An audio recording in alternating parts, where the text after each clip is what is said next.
야담 능소화를 찾아주셔서 감사합니다. 구독, 좋아요, 알림 설정 꼭 눌러주세요. 옛날 어느 마을에 가난한 노부부 박첨지가 살고 있었습니다. 박첨지는 오랫동안 자식이 없다 보니 매일같이 비선대사가 있는 절에 찾아가 간절하게 불공을 드렸답니다. 어서 오시지요. 오늘도 어김없이 발걸음을 하셨구려. 그리 정성이 가득하니 곧 좋은 소식이 있을 것입니다. 비선대사는 매일같이 찾아오는 박첨지를 반갑게 맞아주었습니다. 박첨지도 비선대사에게 인사를 하고 법당에 들어가 불공을 드렸지요. 부처님, 이놈에게도 자식 하나만 점지해 주십시오. 오늘도 박첨지는 그렇게 열심히 불공을 드렸답니다. 그러던 어느 날 박첨지는 꿈을 꾸게 되었는데 꿈에서 하얀 봉황이 날아와 씨앗을 하나 주고 가는 것이었습니다. 꿈에서 깬 박첨지는 꿈이 하도 생생하여 부인에게 말해주었지요. 여보 영감, 부처님께서 우리 소원을 들어주시려나 봅니다. 그 꿈은 필시 태몽이 아니겠습니까? 그 꿈을 꾸고 몇 달이 지나자 부인의 배가 서서히 불러오는 것이었습니다. 박첨지 부부는 부처님이 점지해준 아이라 생각하고 조심 또 조심 뱃속의 아이에게 정성을 다했답니다. 그런데 7달이 지나고 8달이 되자 여자아이가 불쑥 태어나는 게 아니겠습니까? 아기가 나머지 2달을 채우지 못하고 8달 만에 태어나는 것이었지요. 그래도 박첨지 부부는 무척 기뻤지요. 아니, 아기 손가락이 6개라니 이런 해괴망측한 일이 다 있다니. 팔싹동이라는 것도 보통 일이 아닌데 육손이라니 이게 다 무슨 일이람? 산파는 아이의 손가락이 6개인 것을 보고 해괴망측하다며 호들갑을 떠는 것이었습니다. 박첨지 부부도 깜짝 놀랐지만 그래도 부처님이 점지해준 아기라 믿은 박첨지 부부는 정성을 다해 아기를 보살폈답니다. 비록 팔싹동이의 육손이 여자아이였지만 박첨지 부부는 한없는 사랑을 주었지요. 그리고 부처님의 가르침에 따라 덕을 많이 쌓고 선을 베풀라는 의미로 이름도 덕선이라 지어주었답니다. 박첨지 부부는 덕선이를 무척 사랑했고 덕선이는 박첨지 부부를 볼 때마다 해맑은 모습으로 방긋방긋 웃곤 하였지요. 그렇게 덕선이가 태어난 지 몇 해가 지나지 않아 마을에 선앙당의 벼락이 떨어지는 것이었습니다. 선앙당은 마을 사람들이 모시는 수호신이 있는 곳이었는데 벼락으로 산산이 부서지고 만 것이었지요. 아니, 수호신을 모시는 선앙당이 벼락을 맞았으니 이를 어째? 그러게 말이오. 조상대대로 수백 년을 이어온 선앙당인데 이제 마을에 수호신이 없어졌으니 앞으로 마을에 큰 재앙이 닥칠 것이구먼. 이게 다 그 육손이가 태어나면서 생긴 일이오. 하늘이 노하신 게지. 맞아, 이게 다 그 육손이 때문인 것이야. 육손이는 저주를 받고 태어난 것이야. 사람들은 선앙당의 벼락이 육손이 탓이라며 덕선이를 원망하는 것이었습니다. 그리고 허구한 날 박첨지 집에 찾아와 육손이를 마을에서 내보내야 한다는 것이었지요. 하지만 박첨지는 그럴 수 없었습니다. 어떻게 얻은 자식인데 덕선이를 내보낼 수는 없었지요. 박첨지는 마을 사람들의 원성에도 꿈쩍하지 않고 덕선이를 애지중지 키워갔답니다. 그렇게 덕선이는 박첨지의 보호 아래 무럭무럭 자라고 있었습니다. 비록 여자로 태어났지만 덕선이는 책을 무척 좋아했답니다. 덕선이가 10세도 되지 않아 사서오경을 떼고 명나라에서 들어오는 주역이며 별자리까지 공부를 하였지요. 그리고 더 이상 볼 만한 책들이 없자 손자병법이며 갖은 책들을 모두 섭렵하였답니다. 그렇게 시간이 흘러 덕선이가 16세가 되던 어느 해였습니다. 어느 날 갑자기 마을에 전염병이 돌기 시작하는 것이었지요. 그리고 그 전염병으로 인해 마을 사람 여럿이 죽어나가는 것이었습니다. 우리 마을에 수호신이 없어졌으니 마을에 재앙이 닥치는 것이오. 이게 다 그 육손이가 태어나고 생기는 재앙이 아니겠어. 마을 사람들은 전염병으로 사람들이 죽어나가자 육손이 탓이라며 갈수록 험악해지는 것이었습니다. 당장 육손이를 마을에서 쫓아내야 해요. 아니, 신이 노하셨으니 제물로 바쳐야 해.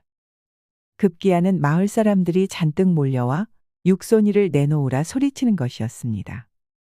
그래도 박첨지는 죽어도 덕선이를 내어줄 수 없다며 한 발짝도 물러나지 않았지요.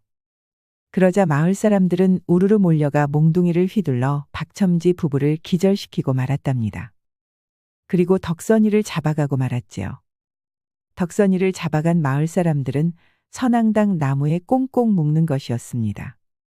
신이 노해 선앙당의 수호신이 부서졌으니 신에게 제물로 바쳐야 한다는 것이었죠. 이제 크게 노한 신이 육손이를 데려갈 것이구먼. 이보게들 어서 내려들 가자고. 그래야 대노한 신이 육손이를 잡아갈 것이오. 그렇게 선앙당 나무에 덕선이를 묶어둔 마을 사람들은 모두 내려가고 꽁꽁 묶인 덕선이만 남게 되었지요. 홀로 남은 덕선이는 무척 무서웠습니다. 마을 사람들의 눈빛도 살기가 돌았고 이성을 잃은 모습들이 마치 악마와 같았기 때문이었지요. 그렇게 마을 사람들이 내려가자 너무 긴장했던 나머지 덕선이는 의식을 잃고 말았습니다. 공포 속에 너무 떨었던 탓이었지요. 그렇게 시간이 얼마나 흘렀을까 덕선이는 눈을 뜨게 되었습니다. 이제 정신이 좀 드시오. 눈을 뜬 덕선이는 깜짝 놀랐습니다. 어느 허름한 방에 웬 사내가 둘이나 있는 것이었지요. 이곳은 어디인가요? 이곳은 주막이요. 선앙당의 의식을 잃고 묶여 있길래 이곳으로 데려왔습니다. 그런데 무슨 연유로 선앙당에 묶이게 된 것이요?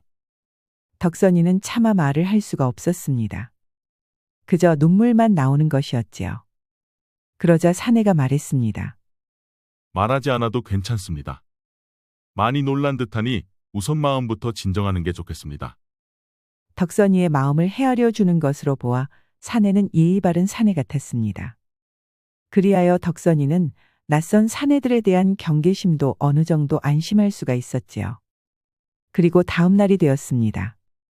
나는 이훈이라 하고 이자는 격두라 합니다. 보아하니 갈 곳이 마땅치 않은 것 같은데 괜찮으면 우리와 동행하시지요. 이훈이라 하는 사내는 오갈 데 없는 덕선이의 처지를 알고 같이 동행하자고 하는 것이었습니다. 어디로 가는지 사내들은 무엇하는 사람인지 몰라도 예의 있는 모습으로 보아 덕선이는 동행을 해도 괜찮을 것 같았지요. 그렇게 세 사람은 한참을 걷고 걸어 어느 커다란 기와집 앞에 당도하였습니다. 그리고 이훈은 대문을 두드렸지요. 그러자 대감이 맨발로 달려 나오는 것이었습니다. 어서 오시지요. 대군자가 기다리고 있었습니다. 어서 이리로 드시지요. 덕선이는 깜짝 놀랐습니다. 대군자가라 하면 임금의 아들이었기 때문이었지요. 헌데 임금의 아들이 평민복장을 하고 다니는 것도 무척 의아했습니다. 어쨌든 덕선이는 이훈대군을 따라 대감의 집으로 들어갔습니다.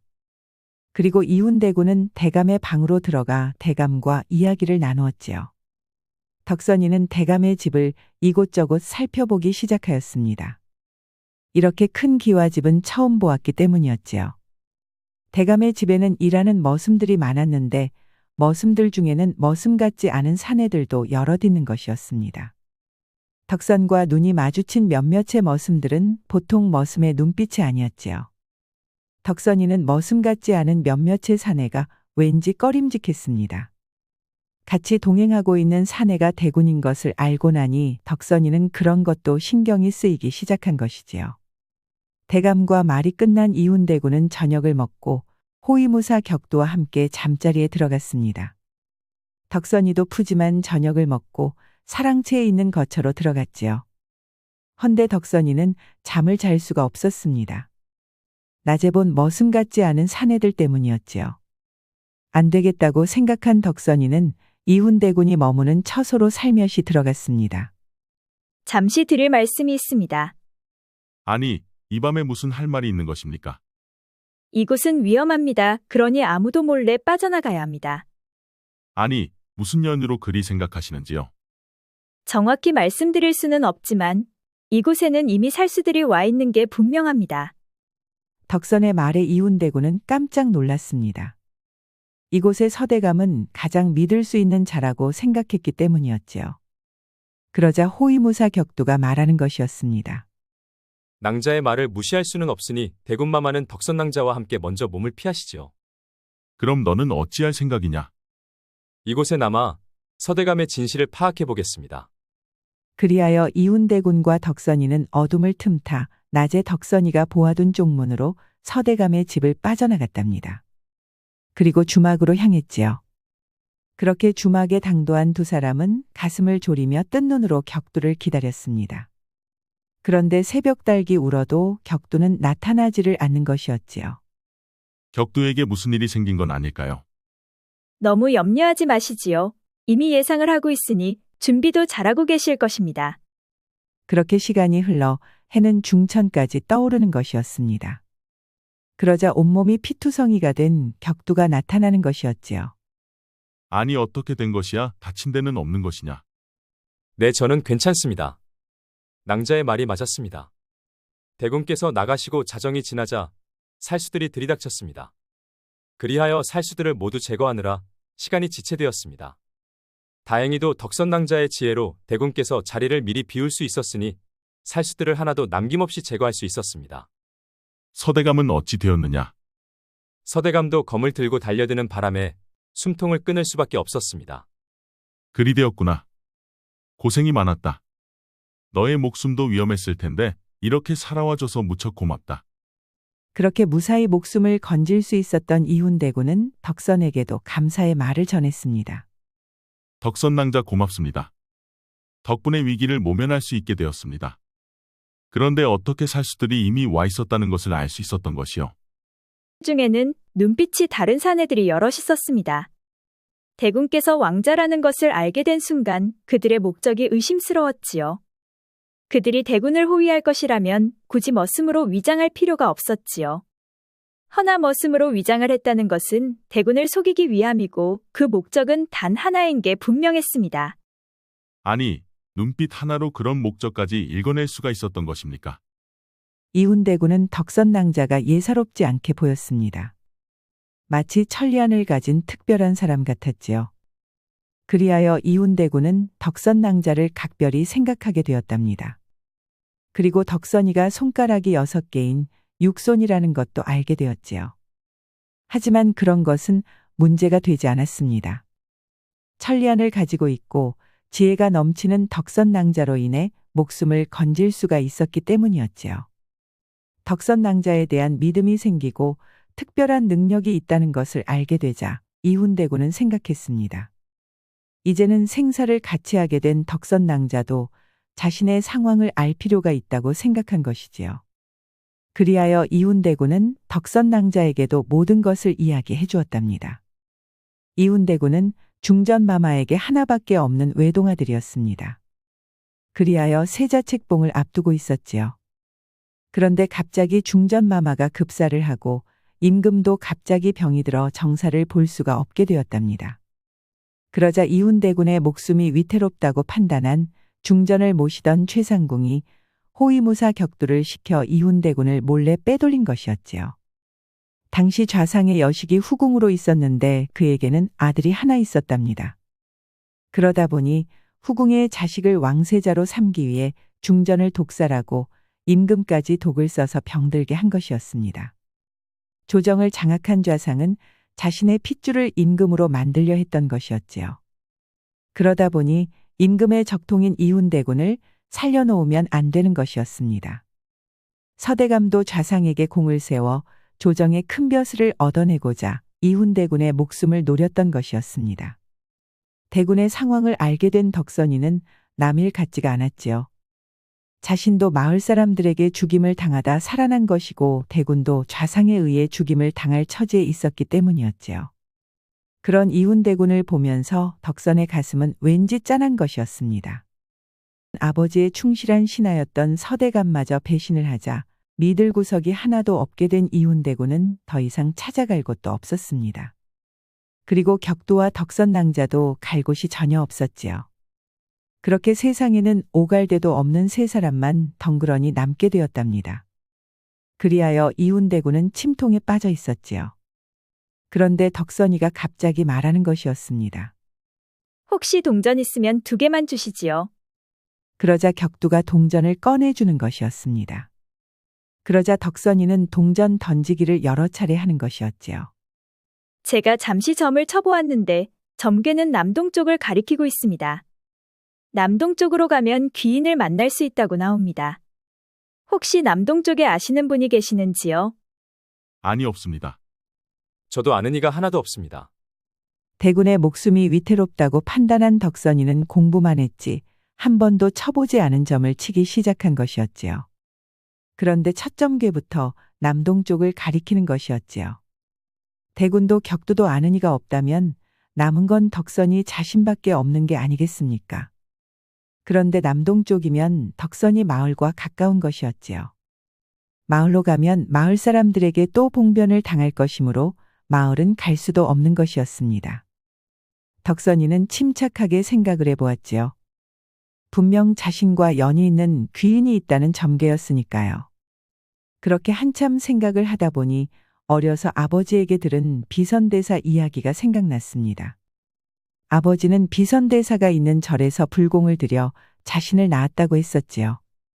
그리하여 세 사람은 남동쪽으로 향했습니다. 그리고 비선대사를 찾아갔지요. 어서 오시지요. 대군자가 기다리고 있었습니다. 비선대사는 이훈대군이 찾아올 것을 이미 알고 있었지요. 내가 박첨지의 여식이구나. 그렇습니다.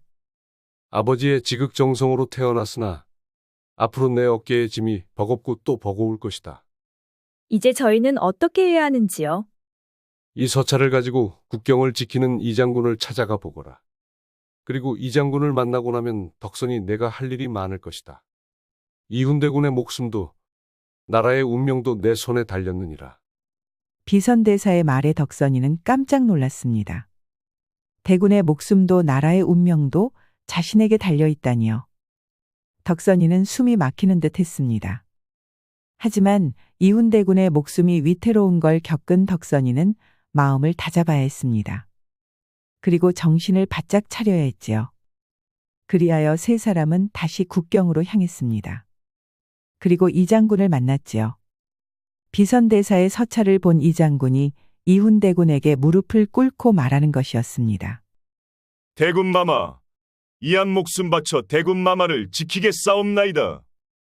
고맙소, 장군. 이제 어찌하면 좋겠소? 제가 함께할 장군들을 모아보겠습니다.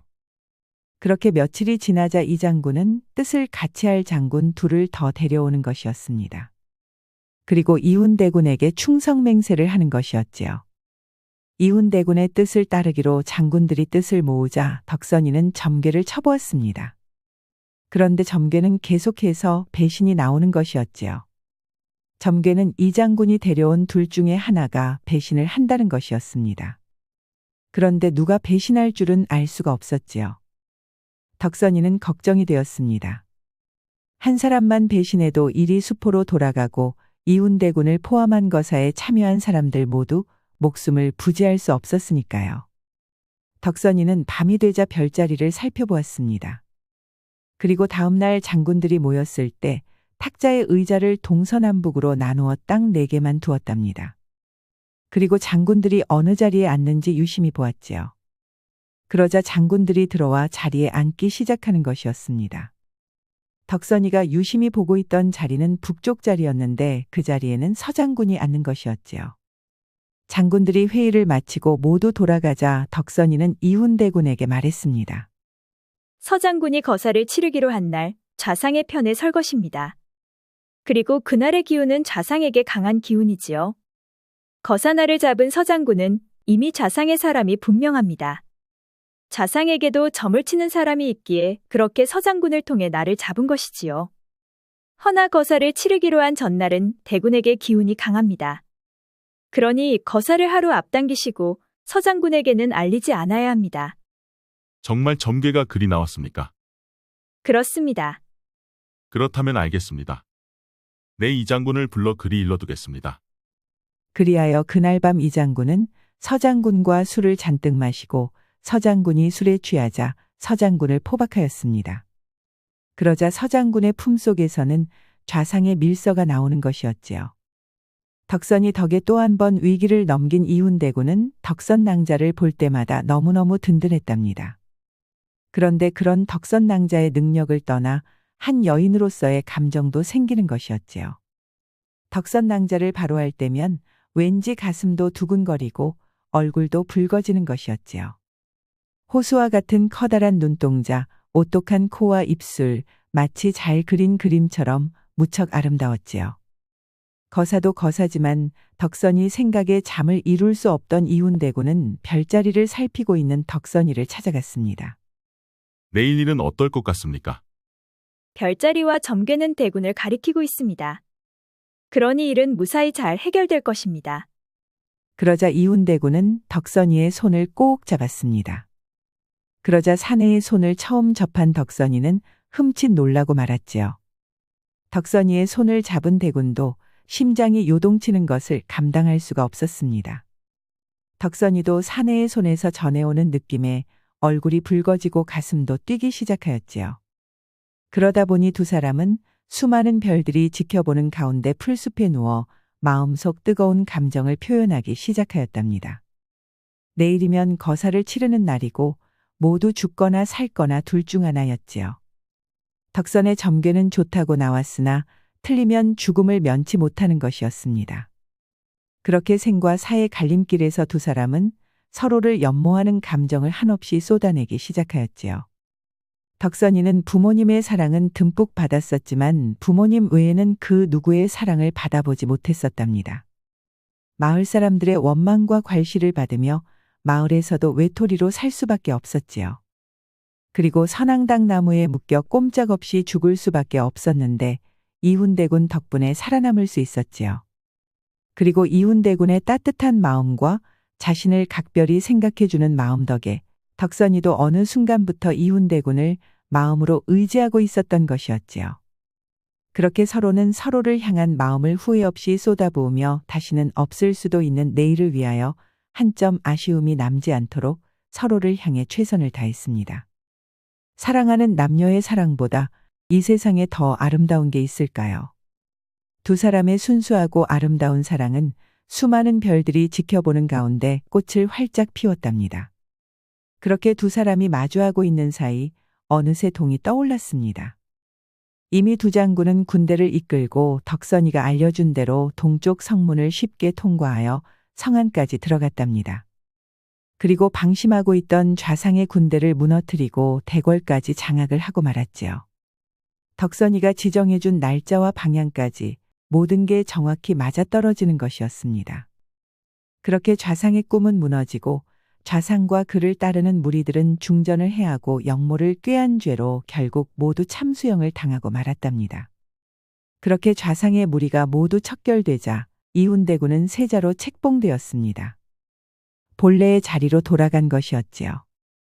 그리고 세자가 된 이후는 덕선 낭자를 찾아갔습니다. 낭자, 내 오늘을 얼마나 손꼽아 기다렸는지 모릅니다. 이미 죽었어야 할 나의 운명이었는데 낭자로 인해 이렇게 살아있게 되었습니다. 이제는 나의 빈이 되어 나와 조선의 백성들을 위하여 함께 해줄 것을 부탁합니다. 허나 제 처지와 신분이 걸림돌이 될까 두렵습니다. 그건 염려하지 마세요. 역모를 꾀한 역당의 무리를 처단하고 왕조를 지켜낸 공로로 낭자는 이미 정의품이 되었습니다. 그리고 낭자의 아버님도 종산품이 되었지요. 그러니 세자빈이 되는 것은 합당하고 문제될 게 전혀 없습니다. 그렇게 하여 덕선이는 이훈세자의 빈이 되었답니다. 덕선낭자와 혼례를 치른 이훈대군은 덕선낭자의 도움을 받아 국정을 살피기 시작하였습니다. 병석에 누워있는 아버지 임금을 대신해 본격적으로 정사를 살피기 시작한 것이지요. 그동안 좌상을 포함한 조정의 대신들이 돈 받고 벼슬을 파는 바람에 능력 없는 자들이 나라의 관리들로 가득 차 있었습니다. 그들은 돈 주고 벼슬을 샀으니 백성들의 고열을 뽑아야만 돈을 벌 수밖에 없었던 것이었지요. 그러다 보니 백성들의 삶은 고통스러울 수밖에 없었고 백성들은 죽지 못해 사는 것이었습니다. 이훈세자는 돈 주고 벼슬을 산 관리들까지 모두 찾아내 숙청을 시작하였습니다. 그리고 과거 시험을 통해 능력을 가진 관리들로 바꾸어 나가니 백성들의 삶도 훨씬 좋아지는 것이었지요. 그렇게 부패로 가득하고 썩어있는 조정과 관리들을 모두 숙청하고 나니 백성들의 삶은 점점 풍요로워지고 국력도 좋아지는 것이었습니다. 그리고 이름까지 해빈으로 바꾸어 세자빈이 육손이라는 것은 부모님과 이훈세자와 호위무사 격도 그리고 세자빈의 상궁 외에는 아는 이가 한 명도 없었답니다. 이훈세자와 해빈 덕선이는 죽음의 고비에서 만나 생명이 다해 죽는 그날까지 서로를 믿고 사랑하며 행복하게 살았답니다. 덕선이가 선앙당 나무에 묶여 있었을 때 이훈대군이 그냥 지나쳤다면 덕선이와 이훈대군은 둘 다 살아남지 못했겠지요. 쫓기는 상황에서도 목숨이 위태로운 사람을 구했으니 큰 덕을 베풀었던 것이었습니다. 옛말에 천악지어 상유이말이란 말이 있습니다. 샘물이 마르자 물고기들이 모여 거품을 내 서로를 촉촉하게 적셔 의지한다는 의미이지요. 같이 공경에 처했을 때 미력한 힘으로나마 서로 도움을 주고 견뎌낸다는 따뜻한 말이랍니다. 아무리 힘들고 어렵다 하더라도 서로 돕고 의지한다면 반드시 좋은 날이 올 것이란 의미이기도 하죠. 구독과 좋아요, 알림 설정 꼭 부탁드립니다. 다음 이야기도 재미있는 이야기가 많으니 다른 영상도 재미있게 봐주세요. 그럼 여러분 모두 오늘도 행복하고 즐거운 시간 되세요.